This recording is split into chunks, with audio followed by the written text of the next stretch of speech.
네, 앞서 두 번째 한랭킹에서 국회 법사위에 상정된 대장동 관련 특검 법안에 대해 짚어봤습니다.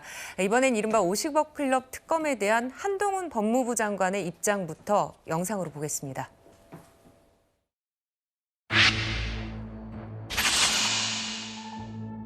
지금 단계에서는 저는 이 특검의 진행이 되는 경우에는 사실상 앞부분의 이 비리의 본질을 밝히는 부분의 수사도 사실상 중단될 우려가 크기 때문에 결과적으로 진실에 방해가 될 거다라고.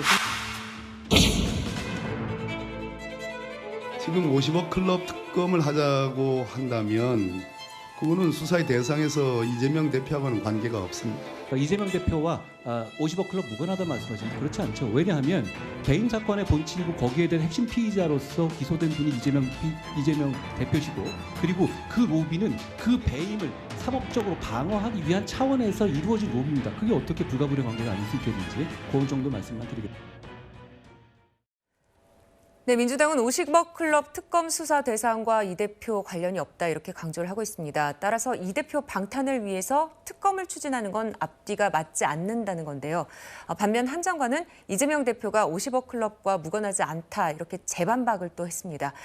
특검을 두고 한 장관과 민주당의 충돌, 정혁진 변호사님 계속해서 이어지지 않을까요? 그러니까 이제 특검의 대상이 되는 것이 이른바 50억 클럽 아니겠습니까? 예. 그런데 50억 클럽에 포함된 사람들이요, 대부분 화천대유의 고문들이었어요. 네. 근데 이분들이 어떤 분들이냐?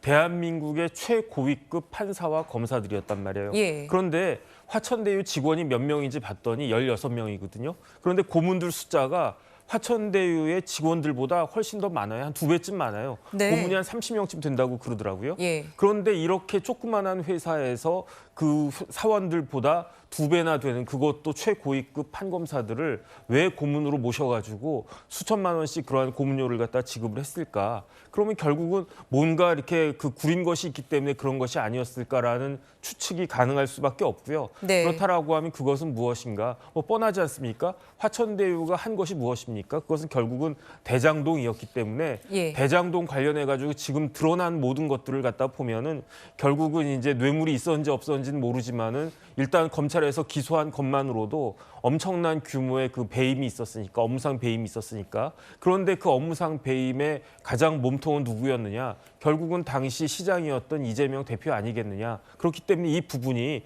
분리되는 것이다라고 보기는 어렵지 않을까 하는 생각이 듭니다. 네.